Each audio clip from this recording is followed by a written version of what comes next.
Olá, gente, muito bom dia a todos. Feliz de estar aqui com vocês, mais um culto, muita paz. Eu fico muito tocada sempre ao falar desse tema e eu gostaria de partir para uma perspectiva um pouco diferente.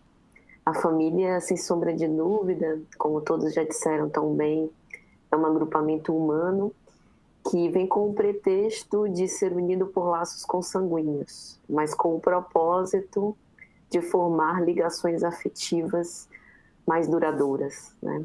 No Espiritismo, nós acreditamos na imortalidade da alma e que, por isso, as nossas famílias têm formações diferentes a cada existência.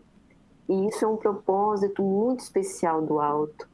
É como se nós reuníssemos naquela célula estreita, como Cida bem colocou, que é uma espécie de protótipo daquilo que a gente vai exercitar com a humanidade toda, desse sentimento de fraternidade, é como se a gente começasse outra vez com aquele círculo estreito.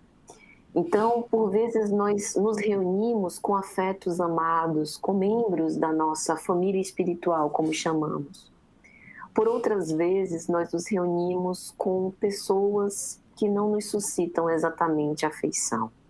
Algumas que nos suscitam alguns sentimentos um tanto quanto controversos. Não escasseiam casos, por exemplo, de crianças que desde bebês têm algum tipo de animosidade em relação a um dos genitores ou a ambos, casos que mais tarde se desdobram em ingratidão, alguns conflitos que surgem ali naquele cadinho purificador, justamente como um convite à caridade, como um convite a esse desenvolvimento do amor. Então, eu gostaria de trazer a família sobre essa perspectiva, em especial para aqueles que por vezes não se sintam muito bem sintonizados com aqueles com os quais renascem. Esse espaço coletivo miniaturizado nos mostra exatamente os desafios que nós precisaremos enfrentar na nossa sociedade. É por isso que, se a gente conseguir vencer esses primeiros embates com aqueles com os quais nós vivemos e convivemos diariamente, nos tornará muito mais fácil enfrentar desafios do lado de fora. Ou seja, se eu consigo exercitar a tolerância para com os meus pais, para com os meus filhos, para com o meu cônjuge dentro de casa, e eu tenho, por exemplo, vencido em áreas como preconceito, do lado de fora ser-me-á mais fácil compreender o outro. Então é por isso que empatia, entendimento, tolerância, indulgência começa dentro de casa. Mas há uma grave questão, porque se por um lado a gente pense, por exemplo, nos pais que recebem no seu seio aquelas criaturinhas ingênuas, inocentes, né? Com aquelas bochechinhas rosadas, e aquilo é um convite pelo Pai misericordioso para que a gente cuide daquele ser tão vulnerável. Por outro lado, na família, quando nós somos mais incomodados, porque como nós renascemos espíritos imortais, trazemos as nossas heranças de nós mesmos. E nem sempre nós somos parecidos. Às vezes, inclusive, somos bastante diferentes. Então, mais um convite. Na família, a gente começa a ensaiar o respeito. Aquilo que é o meu espaço não é mais só meu. Agora é um espaço coletivo, então eu preciso dividir com o outro. Aquilo que são os meus gostos, eu também preciso entender que o outro pode não compactuar, pode ter gostos diferentes e podem ser, inclusive, divergentes em relação aos meus. E se eu consigo entender que esse espaço coletivo precisa, digamos assim, ser palco dos meus direitos, dos meus deveres, mas também dar espaço ao direito do outro, eu consigo ser uma boa cidadã. Eu consigo ser uma boa profissional.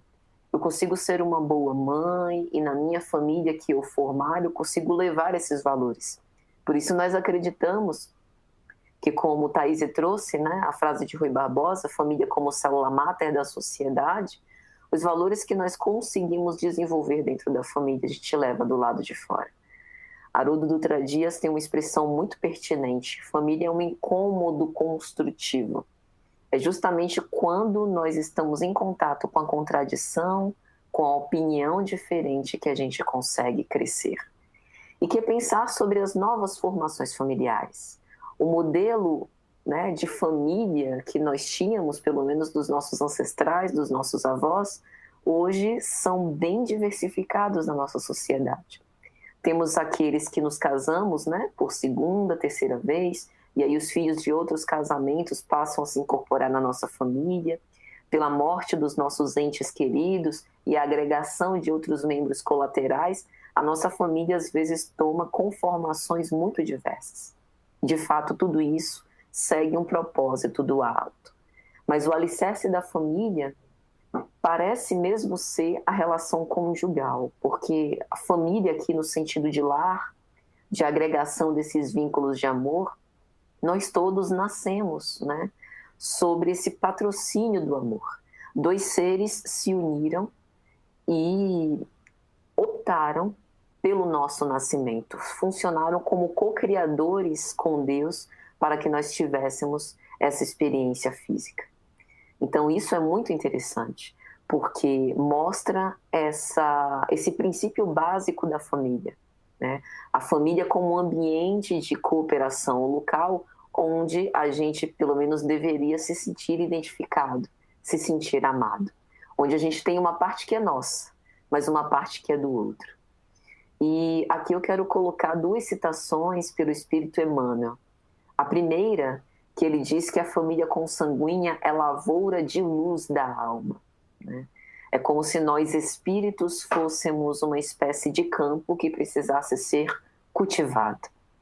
Alguns de nós parecemos solos que não damos nada, mas a gente viu até o exemplo que Thaís trouxe. Mãos habilidosas, boas sementes e cuidado fazem frutificar em campos que pareciam infrutíferos. A família tem um pouco dessa metáfora. Ela é um cadinho de experiências renovadoras. E o trabalho de construção dos afetos é um trabalho que pode levar mais ou menos tempo. Então, especialmente para aqueles que possamos não nos sentir tão identificados com a nossa família, não esmoreçamos. Mantenhamos o otimismo, porque aqueles que já se sentem identificados já fizeram todo o trabalho que agora nós precisamos fazer. Amor, pelo que Jesus nos ensina, se aprende amando. Ele só foi capaz de testemunhar aquele amor imbatível, aquele amor infinito, porque já havia sido capaz de muito amar. Então, se ainda nós carecemos dessa tolerância e desse amor ao outro, é porque precisamos começar a amar imediatamente. E uma outra frase de Emmanuel muito interessante é que ele coloca a família como o centro essencial dos nossos reflexos. Muitos de nós, principalmente quando recorremos ao espiritismo, é bem comum a gente ter aquela dúvida do que nós fomos em outras reencarnações. Às vezes isso passa pela cabeça de nós. E aí Emmanuel responde que se a gente quiser saber o que a gente foi, o que a gente fez e o que a gente precisa aprender, basta olhar para a nossa família. Na família nós temos os professores, nós temos os cooperadores, nós temos aqueles que nos ajudam a resgatar os nossos compromissos. E sob uma égide amistosa, sob uma égide familiar, que nos favorece esse convite do exercício do amor ao próximo. E para finalizar, aqui falo sobre um outro aspecto da família. Às vezes, nós temos uma experiência, por exemplo, de solidão, e alguns de nós passamos a não constituir a nossa própria família. Falando especialmente na visão feminina para as mulheres, por exemplo, que não podem ter filhos ou que não tiveram essa constituição familiar, eu me recordo de Maria de Magdala. Maria Madalena procura Jesus, isso é narrado pelo Espírito Humberto de Campos na obra Boa Nova, e refere a ele uma grande sede de afeto, uma vontade muito grande de constituir a sua própria família.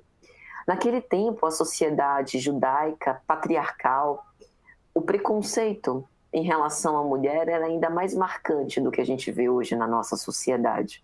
Uma mulher emancipada, empoderada, fatalmente não teria vez naquela sociedade.